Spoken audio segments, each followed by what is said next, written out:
It's my privilege to introduce a leading geopolitical strategist who advises corporate leaders, investors, and government audience on global risk and international affairs.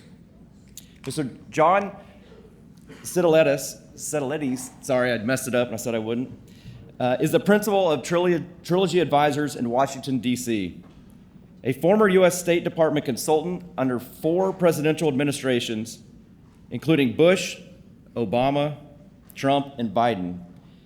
He brings deep expertise on the geopolitical forces shaping markets across the world. Today, he'll share his perspective on the global environment. Please help me welcome John to the stage.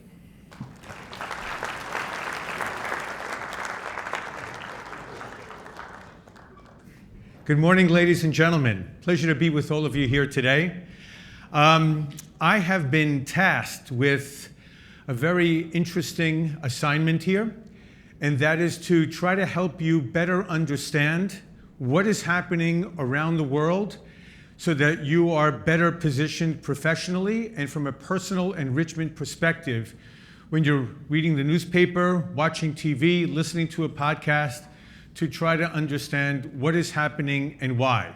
And I will do the best that I can in the hour that's been allotted here. First of all, I want to thank Sanjay and the Federal Home Loan Bank of Dallas for inviting me here. It's a pleasure to be in this beautiful part of the country.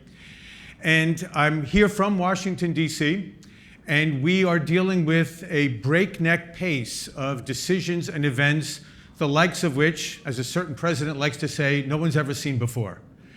But it really is difficult sometimes staying on top of the administration, and this is, 10 o'clock in the morning. 30 minutes ago, I was just checking my X feed to make sure nothing broke this morning that would completely disrupt the presentation that I prepared for you today. So far, so good. We'll see how the rest of the day works out. But from a very serious perspective, ladies and gentlemen, you all have a very good sense of just how disruptive the situation is on the global landscape today. I'm going to try to bring it all together for you in a compressed form. And what we're going to do is we're going to look at 4 major regions. We'll, of course, start out with the Middle East war, US plus Israel v. Iran, sort of the reverse of what is really the history, Iran v. US and civilization for the last 47 years. But we'll talk a little bit about that and the broader Middle Eastern war. We'll talk about the US-China relationship, which from my perspective remains the strategic axis around which global trade and security relationships will revolve for years, if not decades to come. We'll look at the US-Europe relationship in the context of NATO, European Union, and really what's happening right now in the Middle East and Russia, Ukraine. And this interesting new development of the last year plus of the Trump administration's ambition for the United States to very bluntly dominate the Western Hemisphere. And we'll try to put that into some context. And before I wrap up, we'll talk about the impact of technology and the extraordinary developments in technology in America and around the world on global energy markets, and what I think is a welcome, refreshing turn, and I'm speaking here to an audience of Texans, so you know this better than I do, of energy realism and moving away from energy utopianism, and I'll try to elaborate on that. So let's get this started. I have prepared for you, ladies and gentlemen, what I call a simplified, generalized national security briefing, using, of course, only open source intelligence. And we'll start out with this satellite map of the planet Earth, ladies and gentlemen.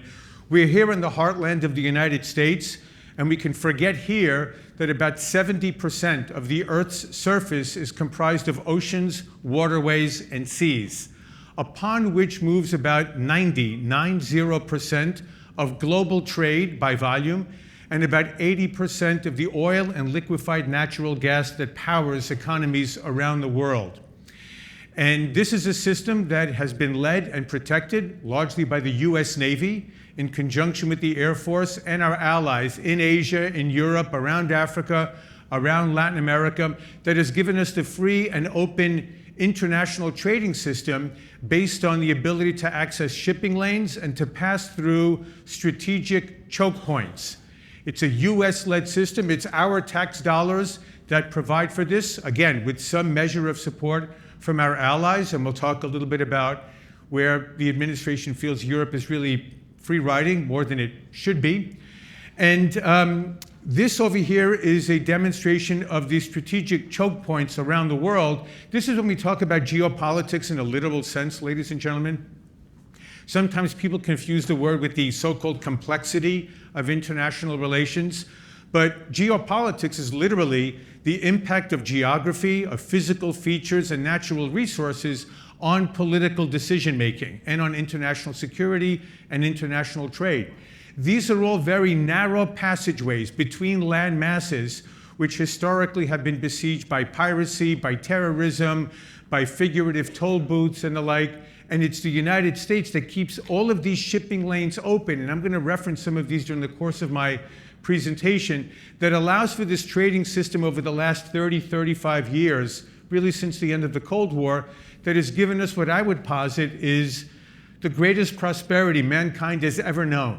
Probably never a better time to be alive in most of planet Earth than April 24th, 2026, given our spectacular material, way of life, quality of life, technological advances, food and shelter security and whatnot.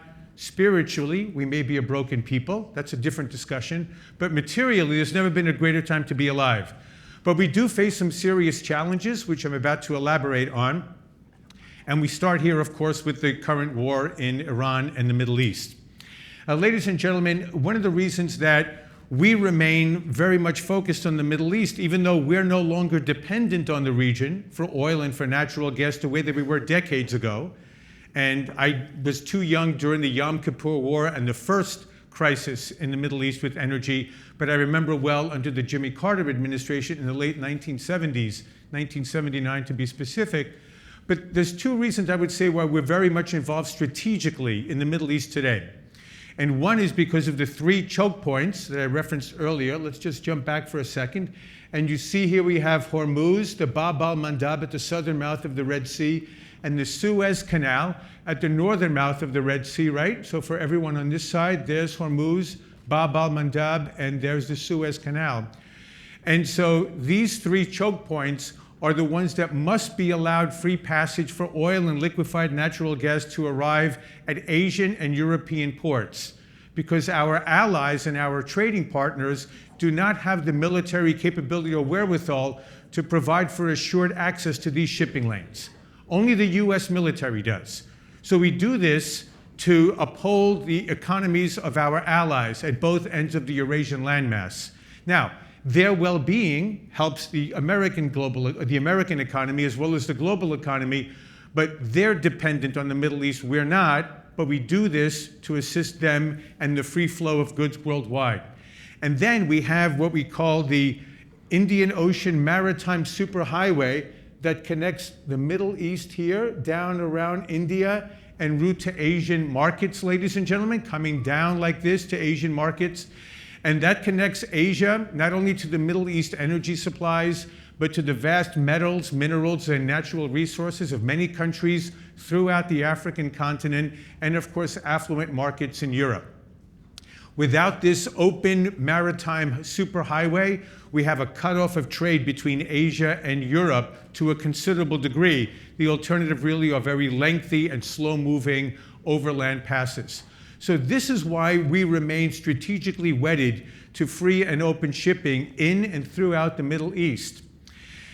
Now, the Trump administration had sought to monetize solutions to the most war-torn region of the world.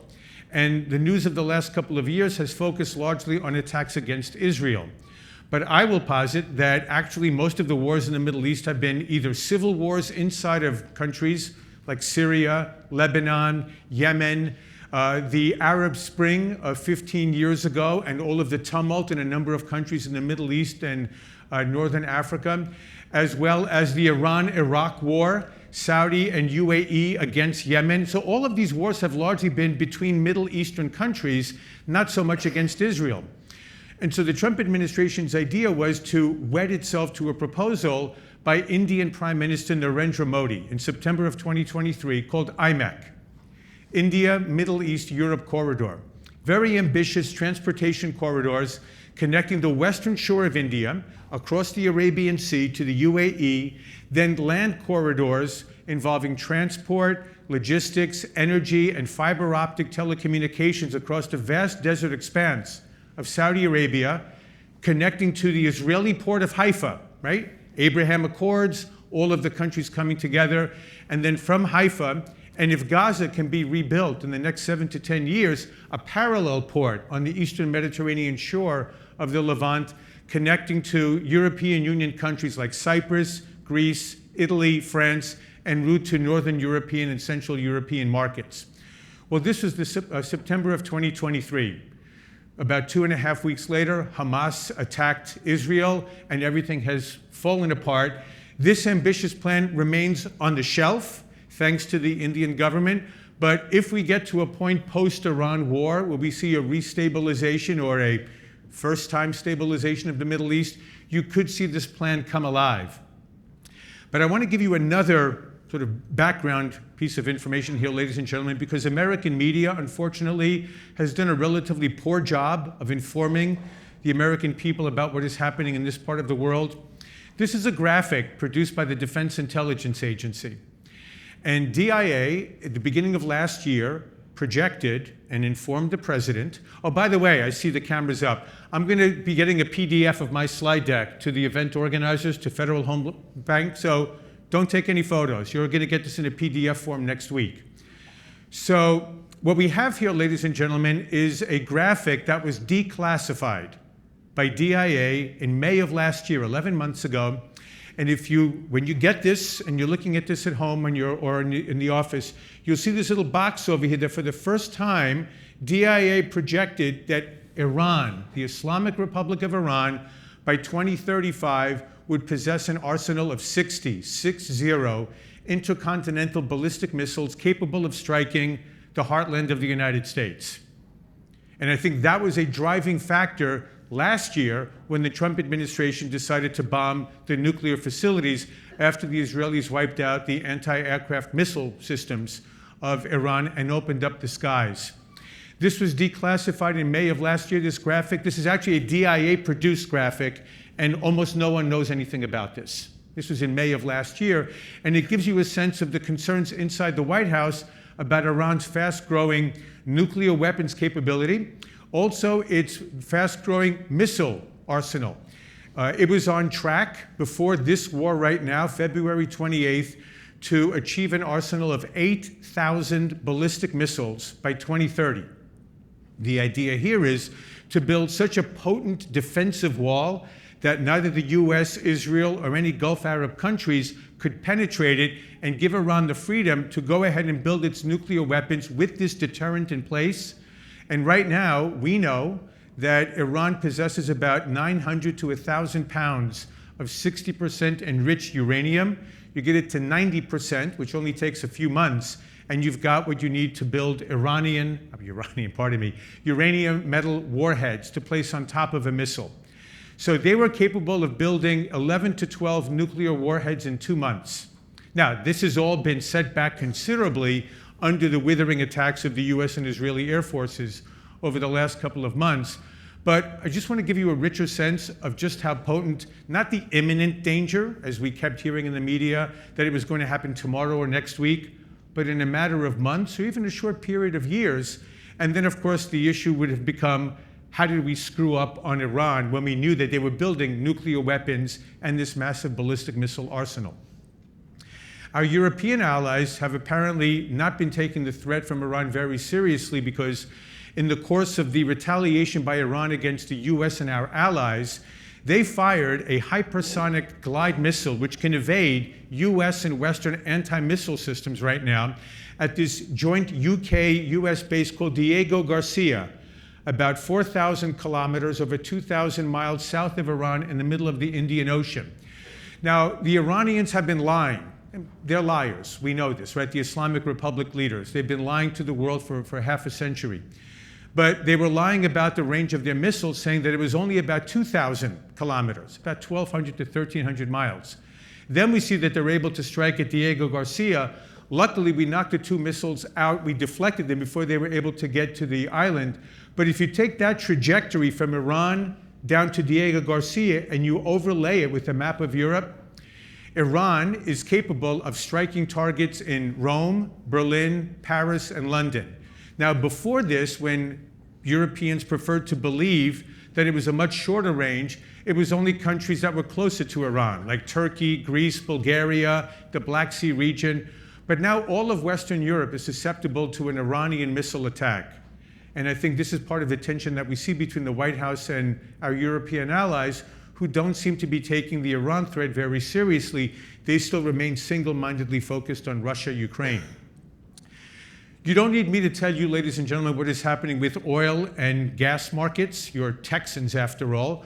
And you're reading the media. You're getting a good sense of what's happening on a day-to-day basis. But let's talk about three key byproducts of oil and gas refining and processing in the Persian Gulf, where we are seeing the potential for significant supply shocks later this year. We begin with petrochemicals. As you know very well, petrochemicals form the component basis for not hundreds, but thousands of industrial and consumer products worldwide. Everything in this room, our clothing, the rugs, the walls, the ceiling, our HVAC systems, everything emanates from either petrochemicals or the process of manufacturing and producing petrochemicals. And yet we see that with now the end of tanker traffic coming out of the Strait of Hormuz for the last couple of weeks, even if everything were to restart tomorrow, it will likely take maybe 2 months for traffic flows to resume fully. And the US military believes it might take up to 6 months to fully demine the Persian Gulf to a degree that makes ship owners and insurers reassured that they can put crews back on ships and move in and out of the Strait of Hormuz. Similarly, we're very concerned about food insecurity in many parts of the world. Many of the world's leading fertilizer supplies emanate from the Persian Gulf. Here we're looking at urea, at ammonia, at sulfites, at phosphates. And we here in the United States enjoy food abundance, just the way we enjoy energy abundance. But many countries around the world, many underdeveloped countries or countries that we call part of the global south, in Asia, in the Middle East, in Africa, in Latin America, utterly depend on fertilizers from the Persian Gulf to be able to feed their societies, or say in the example of Brazil, which is the agricultural powerhouse of South America, to be able to produce the agricultural product that it sells around the world to sustain its economy. And so the longer we have this cutoff of tanker traffic and of shipping out of the Persian Gulf, the deeper we may see some food insecurity issues the second half of this year, possibly into early 2027. And the degree to which people are hungry, ladies and gentlemen, we see social unrest in different parts of the world that could upend relationships, supply chains, and the like in other parts of the world, mostly in the Southern Hemisphere. So we're monitoring this very closely as well. And then there's the other byproduct of oil and gas processing in the Gulf, and that is helium, which we tend to associate with laughing gas, with party balloons and the like, but it is actually the irreplaceable superior cooling component for quantum computing, for aerospace engineering, and especially from a medical and health perspective, for hospital MRI imaging and for nuclear magnetic resonance instruments. You can't have these without helium, and every MRI machine requires about 1,700 liters per machine during the course of a year to be able to provide for the kinds of uses that hospitals deploy them. So the helium cutoff is of significant concern. The Iranians took out a Qatari plant that produces 30% of the world's helium. Now there is an ExxonMobil plant, an LNG facility in Wyoming that I believe is pre-positioned to be able to ramp up helium production and make up part of that 30% shortfall. But we're monitoring this development during the second half of the year as well. So this is the Iranian version of the traffic tolls through the Persian Gulf and the Strait of Hormuz prior to the Trump administration's blockade of Iranian ports. It's not a blockade of the Gulf. The blockade is against any traffic that goes in and out of Iranian ports. But this is where we believe that the Islamic Revolutionary Guard Corps may have laid these mines. It's an area that's about the size of Rhode Island, so it's quite large, ladies and gentlemen. And it's going to be quite a task, as I just mentioned before, for the US military, hopefully working with our European allies. And I believe it was this morning that Secretary of War, not Defense, Secretary of War, Pete Hegseth, said in his 8 a.m. press conference Eastern Time that the Europeans at least need to start sending ships to the Gulf, because they're actually quite skilled in demining operations, especially northern European countries like Lithuania, Latvia, Estonia, Poland, because they have a number of choke points there in northern Europe as well. So we'll see to what extent there is going to be any opening anytime soon, but my own sense is that the Trump administration's blockade, if we're very frank about it, if you want to use medieval terminology, it's a siege. It's a siege of Iran's energy output and connections to the global economy. How long this will last, and I think this is where we are right now. It's a contest of wills. The Iranians believe that political pressure on President Trump domestically will force him to capitulate, right? What's the term, taco? And I saw the president's press conference yesterday. We'll see where this goes, but my sense is they feel like they have the upper hand right now, and Iran is running out of storage facilities for the oil production that's not getting out of the Gulf. Now, I'm not an engineer, so you're going to forgive me for oversimplifying this, but my understanding is that once the storage tanks on Karg Island, they're bringing in a large tanker from another part of Iran up to Karg Island to fill that up, maybe with 1 or 2 days worth of oil production. Once the storage tanks are full, they're going to have to close off the oil wells. And to do that involves massive amounts of water injection, cement, concrete capping of these wells that can take 6 months to 1.5 years to open up again. So it's going to be significantly debilitating to Iran's oil production output if and when there's a negotiated settlement between the US and Iran. So this is, I think, the crippling message that the Trump administration is looking to send to the Iranian leadership about continuing to prevent shipping from moving through the region. And then there's a larger issue here, ladies and gentlemen, of the Trump administration's ambition to re-achieve and secure global maritime dominance, going back to my opening remarks about the US Navy's free and open shipping system, the one that we lead and protect. It came under threat when the Houthis attacked Red Sea shipping in solidarity with Hamas in 23 and 24. But what the media, I think, missed in reporting to most Americans is that about 8 or 9 days ago, the US and Indonesia entered into a defense cooperation agreement. And you say, well, that's nice, John. Why is that important to us?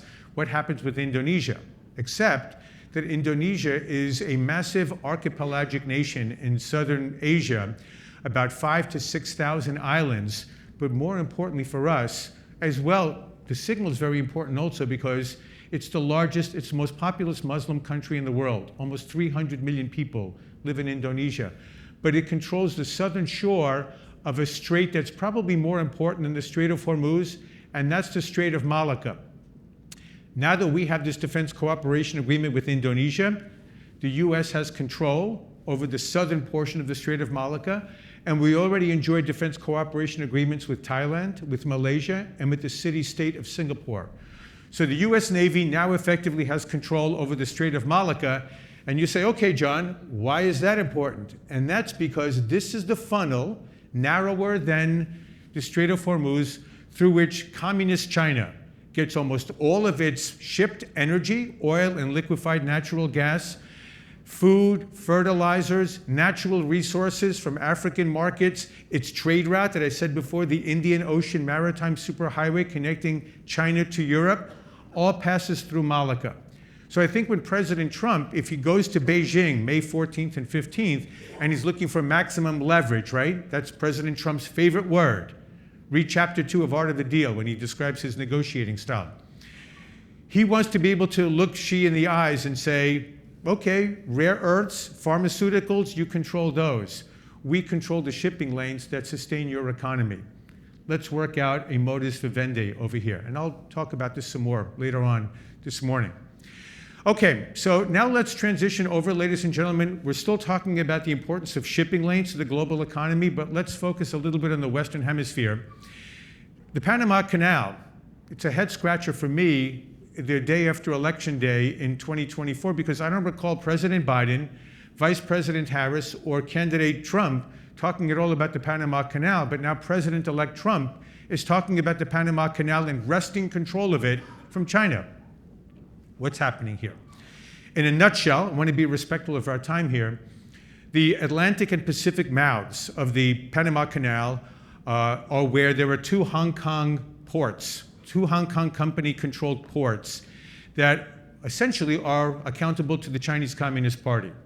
The concern in this administration is that in the event of a diplomatic crisis between Washington and Beijing, Xi Jinping, or whoever succeeds him, could instruct a Hong Kong company to thwart or obstruct maritime passage through the Panama Canal. Now, 40%, 40, of US trade with Asia passes through the Panama Canal, including a lot of the oil that comes out of Texas. And you also have the US Navy that would be needed to potentially support forward deployed forces in the Indo-Pacific region passing through the Panama Canal. And from the administration's perspective, there is no way that we're going to allow the Communist Party of China to dictate whether or not we can access the Indo-Pacific. So Marco Rubio, his first visit after being sworn in, went down to Panama City, met with the president there. The Panamanian president withdrew Panama from China's global infrastructure empire, the Belt Road Initiative.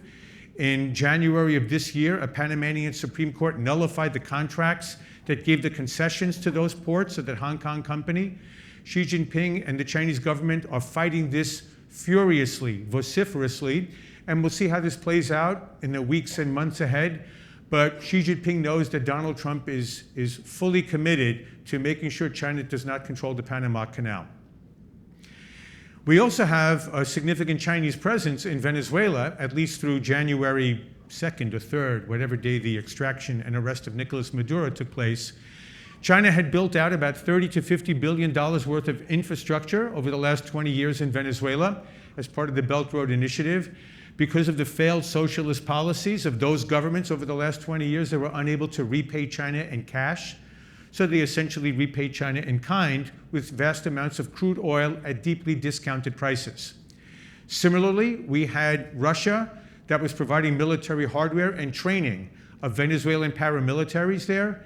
But very importantly, and often obscured in American media, was Iran's presence in Venezuela through its terrorist proxy, Hezbollah, which is actually based in Lebanon's Bekaa Valley. And Lebanon had planted roots in Venezuela and was engaged in drug running, money laundering, and drone production operations in Venezuela, right south of the United States. And so the Trump corollary now to the Monroe Doctrine is the expulsion, to the degree possible, of hostile, malign forces, external forces operating in the Western Hemisphere, and part of this drive now to secure the Western Hemisphere from Chinese, Russian, or Iranian influence to any significant degree. And we'll see how this plays out now in Cuba as well, because we know about the Soviet, during the Cold War era, and now Russian influence in Cuba over the decades. But many people are not aware that China has had a handful of signal intelligence facilities operating in Cuba, sweeping the skies from Texas all along the southern states to Florida, where there's a great amount of US military installations, energy facilities, vital ports, and the like. And the Chinese have just been hoovering up data from this entire swath of the southern United States through these signal intelligence facilities in Cuba. And then Greenland, a head scratcher for so many people. But if I may, let me put some historical context to this, ladies and gentlemen. The administration of Andrew Johnson, after it purchased Alaska in the 1860s, sought to acquire Greenland from the Kingdom of Denmark. Denmark has been a sought-after prize from a number of administrations during the course of the 20th century, but for diplomatic reasons, it sort of came and went until a very undiplomatic president, Donald J. Trump, in 2018, 2019 started to bring this issue up again. And then after COVID hit and we had the lockdown madness across the United States, it disappeared until he came back into the White House. Now, there are certain things to know about what's happening in this part of the world, ladies and gentlemen. First of all, we have the warming of waters along Russia's Arctic frontier, several thousand miles long, between April and October of every year for about the last 7 to 8 years. And this is now providing new shipping lanes about a quarter to a third time faster than the ones across that Indian Ocean maritime superhighway I described earlier. And so Chinese companies are using these shipping lanes for faster access, especially for time-sensitive supply chain management to northern European ports. So we're seeing the emergence now of rival shipping lanes to the ones that the US Navy leads and protects. The US Geological Survey believes that about 10 to 15% of the world's undiscovered oil and natural gas may actually lie beneath the Arctic Ocean seabed. The Russians are already actively pursuing extraction and commercialization where it's technologically feasible, especially given very harsh environmental conditions there. The US and Canada basically have self-imposed environmental standards, so we haven't been quite as energetic, no pun intended, in that part of North America. But the Russians are determined to maintain market share against growing US oil and gas output for years to come. And then lastly, we have what's known, sort of a remnant of the Cold War, the Guyuk Gap. And this is where choke points become important again, ladies and gentlemen. Guyuk Gap, I studied this stuff in graduate school in the 1980s, is the Greenland, Iceland, United Kingdom gap over here.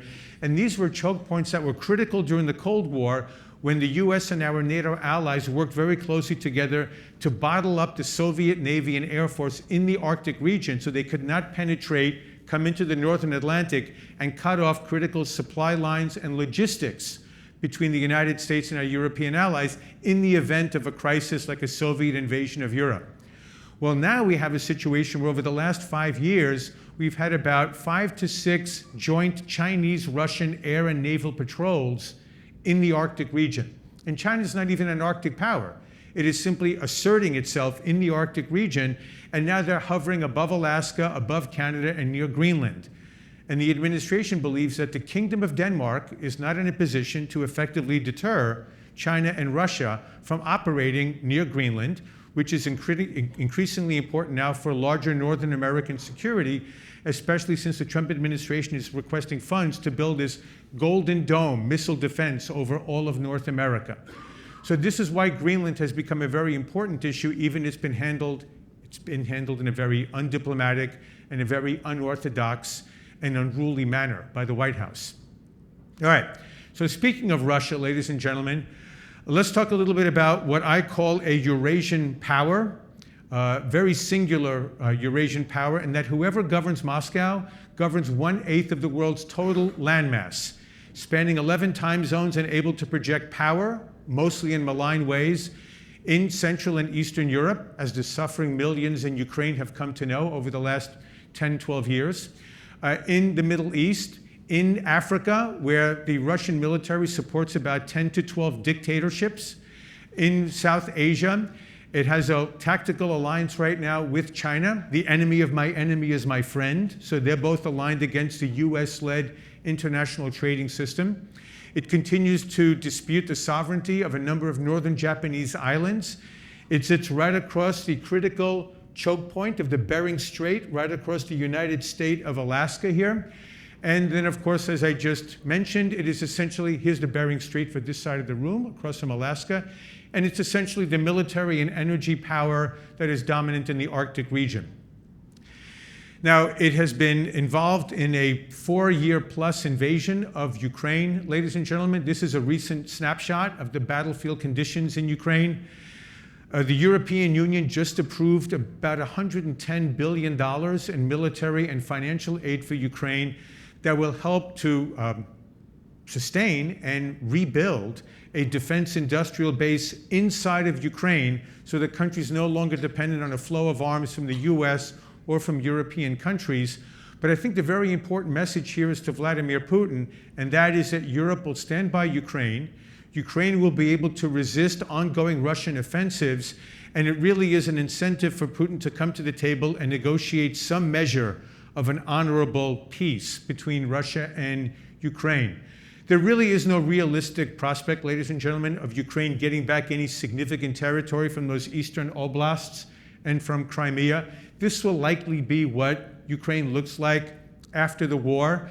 Whether it's de facto or de jure is up to the negotiations. But the US now, under the Trump administration, is invested in Ukraine through the oil, gas, and mineral deal that was struck in March or April of last year. And so we'll look to see where our investment in the sovereignty, security, territorial integrity, and economic prosperity of Ukraine can also be a significant negotiating incentive for Putin to come to the table, join to this latest EU package for Ukraine. But in addition to being a nuclear superpower, which we all recognize Russia to be, 5,000 warheads, just a little bit more than that of the United States. One of the reasons that Russia has been able to continue to pound Ukraine for the last 4 years and destroy its energy infrastructure and its industrial base is because most countries around the world have completely ignored and rejected the US EU-led sanctions regime against Russia. They're really only essentially G7 and a smattering of other Western countries that are involved in those sanctions. But most of the world has no interest in giving up the purchase of Russian oil, gas, coal, uranium, timber, diamonds, metals, minerals, rare earth elements, fertilizers, foodstuffs, all part of a natural resource-rich Russian heartland that makes it a commodity superpower that has been able to defy so many of these sanctions. Even as the Russian economy has been wobbly at times, it really is far exceeding the expectations of Washington and Brussels when the sanctions were first imposed in 2022. We also have a number of tensions now arising between the US and our European Union partners and our NATO allies. A large part of this has to do with the threat from Russia, the threat perception, and President Trump's admonition to our European allies, if you really are this afraid of a Russian invasion of NATO territory, please act like it. Spend like you take your defense seriously. And keep in mind, again, a little bit of historical context here, ladies and gentlemen. In 2014, then President Obama secured a commitment from our NATO allies to spend 2% of GDP on defense. A decade later, 1/3 of all NATO countries refused to meet that 2% commitment they made to President Obama. So here comes President Trump, let's just say a little less smooth and diplomatic than President Obama, taking a figurative 2x4 to the skulls of almost every NATO leader and saying, not 2%, 5%. 3.5% for military hardware, 1.5% for military-related infrastructure. If you're serious about the Russian threat, act like it and spend like it, and don't keep spending money on very generous cradle-to-grave social welfare entitlements for your populations. Spend it on defending your country because we have a globe to defend. We can't just defend Europe against a Russian threat that we don't see as ominously as you do. So that's one part of it. And then we have what's been going on just the last few weeks with the Persian Gulf situation, where a number of NATO allies have not been willing to allow the US overflight rights, right? So that our aircraft flying over Spain, Italy, France, Germany, the UK to the Persian Gulf have to now weave around some countries in Europe because we weren't granted overflight access. They're not allowing the use of their joint NATO bases for American servicemen and women to be able to regroup, resupply, reinforce, and route to the Persian Gulf. And so we're not going to be pulling out of NATO, ladies and gentlemen, but I do think you will see a serious debate in the White House about maybe using a select number of bases in select NATO countries far less frequently. Maybe Germany doesn't need 35,000 troops to defend it, a very affluent, wealthy country today, against a so-called Russian threat, and maybe redeploy these forces near the Russian border, in Poland, in the Baltic countries, in Romania, Greece, Turkey, which are near the Black Sea region. And so we'll look to see where this is going to be both an important NATO reconsideration as well as affecting our trade negotiations with the European Union. And this is all part of a larger strategy that is part of the public domain, ladies and gentlemen. The National Defense Strategy was issued by the Department of War in late January. The White House released its National Security Strategy right after Thanksgiving.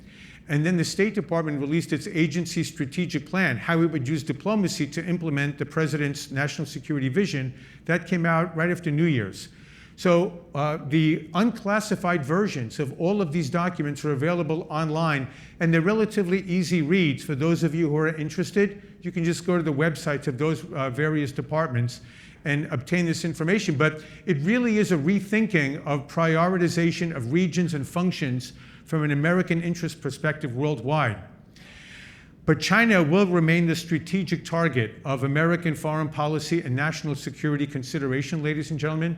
It is a country that under Xi Jinping, who came to power in 2012, has undertaken very hostile, aggressive, belligerent operations against almost every one of its neighbors: India, Vietnam, the Philippines, Japan, Korea. Taiwan is not a country. It's a free market democratic entity, but it's not an independent country.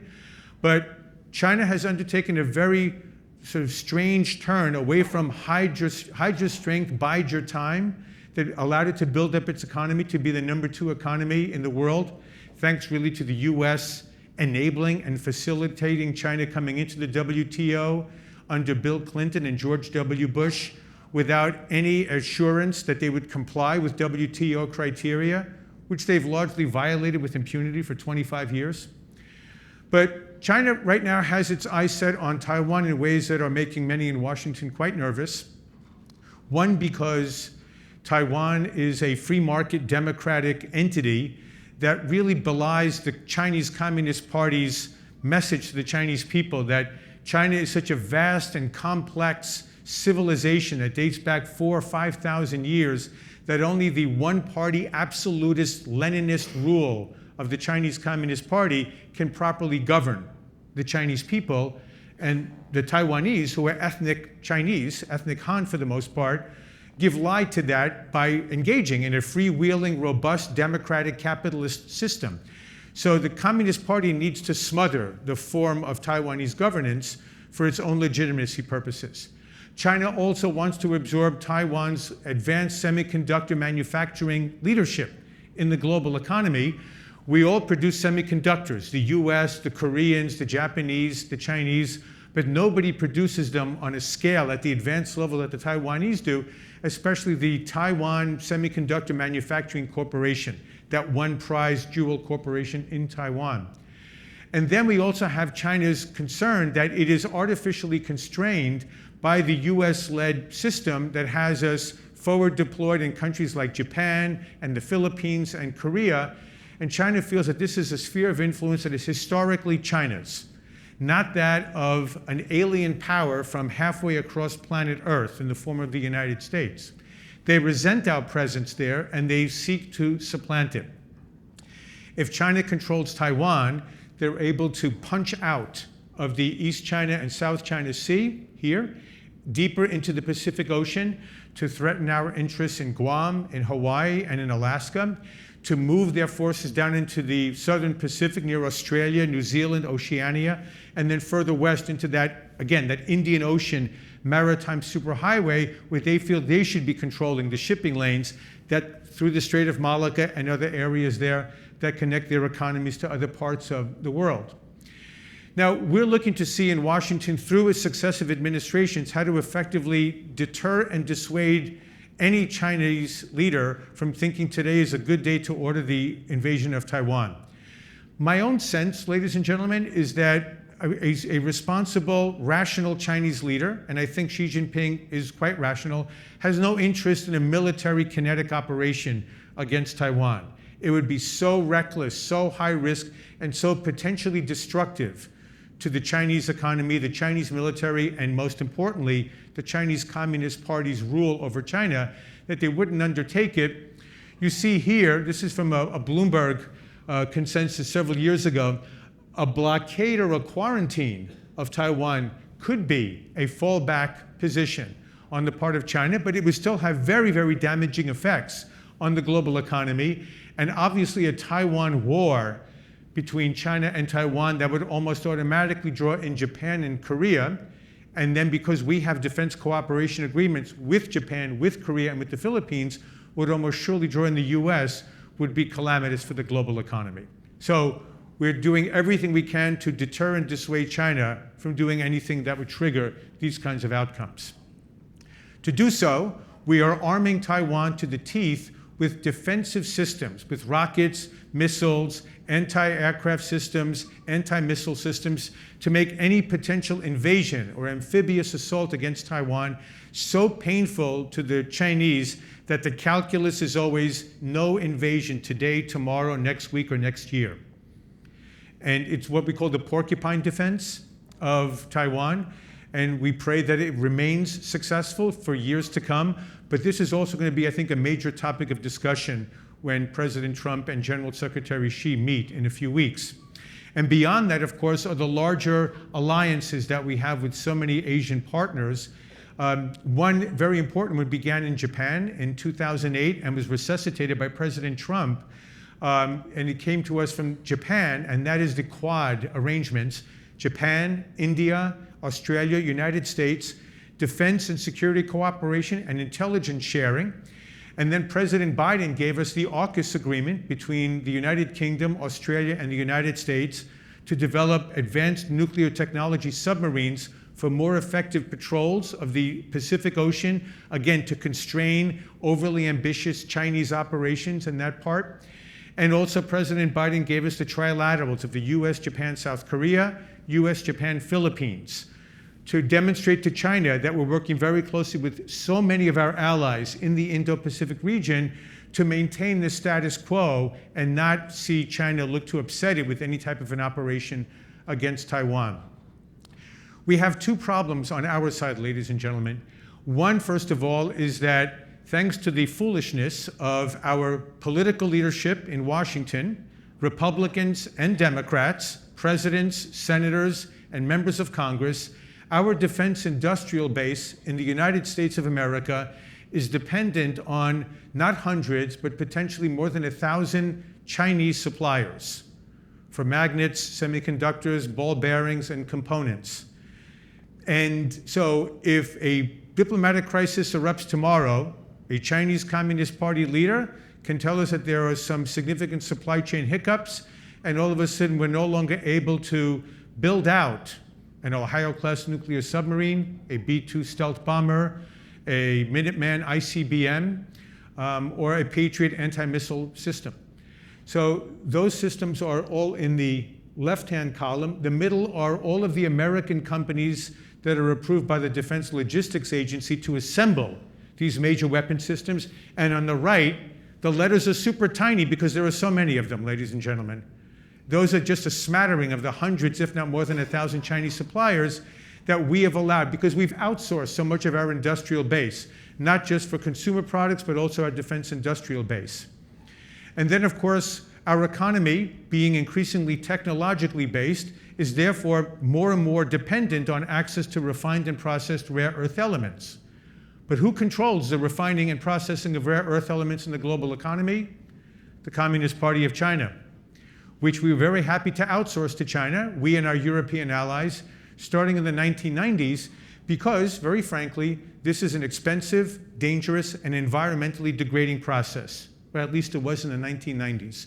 We hope the technology has improved enough that we can reshore refinement and processing. Rare earths are actually found around the world, ladies and gentlemen. It's the extraction process that's so difficult that makes rare earths rare, quote unquote. So we'll see to what extent there's now a process underway by the Trump administration to try to incentivize the refinement and processing to a certain degree in the United States. Japan is moving forward. It has been since 2010 when China first weaponized the export of rare earth exports. It cut them off over a sovereignty dispute over the control of Japanese islands in 2010. The Japanese learned the lesson then, but our leaders ignored it. And we've been going for 15 years without any process for a parallel system that we can depend upon. This will take a good 5 to 7 years, so I think one of the things that President Trump will look to achieve when he goes to Beijing in a few weeks is, and you won't see this word used publicly, ladies and gentlemen, it's a dirty word in politics and in foreign policy, détente. That China's rare earth dominance and pharmaceuticals dominance, right? The Chinese control the export of precursor ingredients to the US, to Germany, to India. So many of our pharmaceuticals depend on the goodwill of the Chinese Communist Party to keep coming here, right? We learned this during the COVID lockdowns. And the US will agree to allow for greater sale of technology, to provide for the free shipping, open passage in the global commons and the like, but sort of a détente in terms of where each side has leverage and dominance over various industries and sectors. We're also constrained by the fiscal disorder in Washington, D.C. Our political leadership has failed to get federal spending under control. So we are now about to exceed the $39 trillion federal debt mark. We have been accruing $1.6, $1.8 trillion of deficit spending every year with no end in sight. And most of it goes for health, pensions, and debt service. And we had a situation last year where, for the first time in recent memory, federal debt obligations exceed the American military's defense budget. Now, President Trump is requesting $1.5 trillion for the military for fiscal year 2027. That gets us to 5%, like he's demanding of our NATO allies. But I don't know how we square that with $1 trillion every year for the foreseeable future, just in debt payments. So we'll see how we unknot that thorny issue. So I'm going to go into the last part of the program here, ladies and gentlemen, and try to squeeze in some time for questions. You all know better than I do in the banking industry just how incredibly insatiable is the demand for power generation by the, I shouldn't say emergent AI sector in the American economy, the data centers and everything that is affiliated with AI that is now really dominating our markets, financing almost every aspect of the economy, and our everyday professional lives, as you heard from the previous speaker. Very interesting presentation that he delivered. Computing power is projected to exceed every other use of electricity in the United States in 25 years, beyond that of HVAC, of lighting, and of refrigeration. So the question becomes, how do we achieve that level of compute power, especially as more and more communities across the United States, not here in Texas, thank God, but starting in Maine, they're starting to ban the construction of data centers. And we see this, what I call like doomer NIMBYism against AI data centers. They do demand a lot of land, they do demand a lot of water, but if we're going to prevail against China in the technological competition that will dominate the global economy, we need to be ahead of China in every respect when it comes to AI. And then as we talk about energy more broadly, ladies and gentlemen, we've been hearing about so-called peak oil for years, if not decades. And data over dogma, Mr. Harold Hamm taught me this several years ago. The data is very clear. There is no peak oil. There hasn't been, nor will there be peak oil, as best as we can project, for the next quarter century. The world keeps demanding more and more oil, and I think it's a wonderful place for the United States to be providing more and more of that oil to the global economy and to as many countries as seek that rich American resource. But China has undertaken a very interesting perspective, an all of the above energy approach, especially in the context of AI, technology, and increasing demand for energy by an increasingly affluent population. And that is, they look to supplant the United States as the world's leading power of nuclear energy. It's almost impossible to get a new nuclear plant built in the United States. It takes billions of dollars and decades of permitting, regulations, and easements and safety regulations to comply with. But China is now on track to build anywhere from 80 to 100 new nuclear reactors by 2040. And this is really to provide for the yawning energy demand that the growing Chinese economy calls for. So not only are they the leading producers of solar panels and wind turbines, China produces and consumes 50% of the world's coal, right, emitting carbon into the atmosphere, and also looks to become the world's leading generator of nuclear power, carbon-free and the most energy-dense form of baseload power for the AI-based economy of the future. But if we look at the data, ladies and gentlemen, to the degree that people believe that there was an energy transition in hand, there's no historical record of an energy transition ever taking place. What we have had, as I just mentioned, is increasing energy demand and then energy supply racing to meet that demand on a global scale.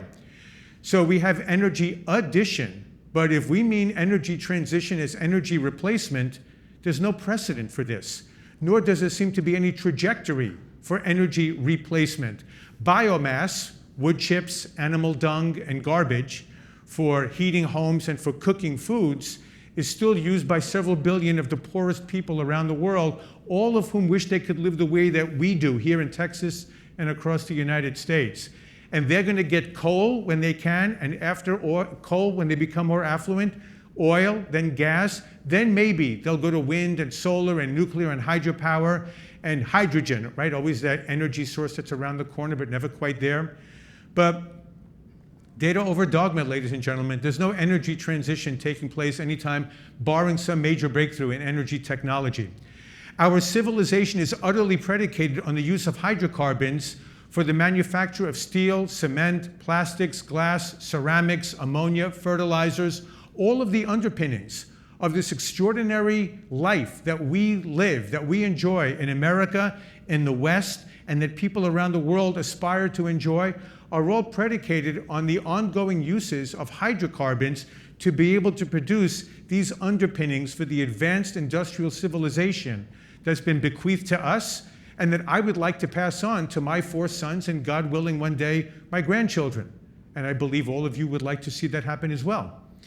So I will end here that it is a net positive, many, many times over, that the U.S. is the world's leading producer by far of natural gas, that the U.S. is the world's leading producer by far of crude oil. And this all comes together with a major Trump administration initiative that, again, the media has utterly failed to inform the American people on. And this brings together the aspiration for energy dominance, maritime dominance, and technology dominance in the Genesis mission, which was announced about 5 months ago, in November of 2025, bringing together 17 American national laboratories, 20 of America's leading technology companies, including the Magnificent Seven. They're all in this. And all of the federal data sets coming together to provide for a unified AI-accelerated science, technology, and innovation revolution in the American economy so that we maintain our technological dominance and therefore our economic, military, financial dominance of the global systems for years, if not decades to come. Extraordinarily audacious, extraordinarily ambitious. Will it succeed? I have no idea. But the one thing I do know, looking at history, is you don't bet against America, right? And no country in the world has our deep financial markets, as you all know, our capital markets, our labor force, our rule of law, our assurance of contracts, our constitutional republic. We're about to celebrate our 250th birthday with the Declaration of Independence in several weeks, I guess in about 2 months. And I have, like I just said, 4 young sons, 4 adult men. And I'm so extraordinarily bullish on America. We've been through much more challenging times, ladies and gentlemen. Look at the history of the last 100 years, and we're still on top of the world. So I'm very confident we will remain there. We're going to go through a lot. Don't get me wrong. Today, next month, the next few years. But I would never bet against the United States of America. So with that, I thank you all very much. And I think they're going to give me time for maybe 1 or 2 questions. So thank you all very much. And oh, well, you're first. Microphone. Can you talk about the demographics of China? I'm hearing it's a ticking time bomb, that's going to be their biggest weakness. Yep. So you all heard the question about China's demographic ticking time bomb. I might phrase it a little bit differently, sir. It's a serious issue. A ticking time bomb assumes that it might go off anytime soon. I think China feels that it's already on the decline, A, because of the disastrous, some might say evil, one-child policy that the Chinese government forced on Chinese citizens, women, forced sterilizations, forced abortions, and every single economic and governing system meant to keep every family to 1 child. You don't just flip a switch and say, okay, now we have a demographic crisis, let's all have 2 and 3 and 4 children. Because what we also see is a larger phenomenon, not only in the West, but even in China, as societies become more affluent, families tend to have fewer children, right? Once upon a time, families had 10 children because they pretty much worked the farm. And you also had high child mortality rates. So you needed 10 children, so 4 would survive, help on the farm, and pass it on to your children. Well, we don't have that need anymore because, like I said before, this is the greatest time to ever be alive in the history of humankind. But China right now is dealing with the offshoot of the failed one-child policy and an increasingly affluent middle class that doesn't want to have many children, maybe no more than one. But I think they're already looking to deal with this using robotics and AI to make up for the shortfall in the labor force.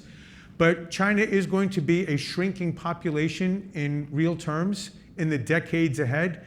But we also don't know what China's actual population is. I mean, it's very difficult to believe any statistic that comes out of China because, like good communists, they will propagate whatever information they need to achieve a certain goal. They don't work the way that we do from sort of a more ethical Western perspective.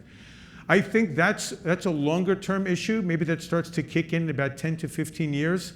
But I would use that opening, sir, to say also to my friends in America and the West, we have a demographic problem. Most of Europe and our East Asian allies are far below the fertility rate that's needed just to sustain a population, right? Which is 2.1 children on average per family.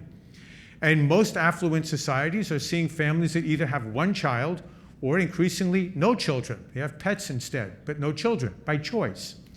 Well, the only reason that the United States, my understanding is over the last 20 years has a growing population is because of legal immigration. I can't speak to illegal immigration because we don't really know those numbers.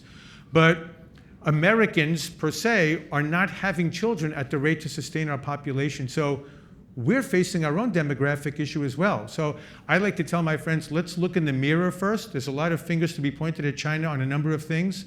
And they're going through their crisis, but in a little bit more of a medium term, not immediate, but longer term. But we have issues in the US, in Europe, and in East Asia to deal with as well. So thank you for that. I think we'll squeeze in one more question. Yes, miss? Ma'am, miss, I don't know what term to use. Either way works. Okay. I read a study about the concept that most great civilizations, empires, have about a 250-year lifespan, and just around the corner is our 250th birthday. And it was talking about components in that where we choose to spend our money, and so the large debt that we have. Also where you're starting to spend more of your debt, just like you described earlier, in other things that are not defending your country or, increasing your military power and dominance. And then that the focus kind of shifts from some people, and this isn't my saying this, right, but the study is saying that you kind of start the demographics of what men want to be and women want to be, in that they inversely want to be what the other is. So the gender. Anyway, what do you think about that in context of all that's going on with what you just described? Great question. I'm probably not the best suited individual to get into the gender issue from the stage, so I'm going to pass on that one.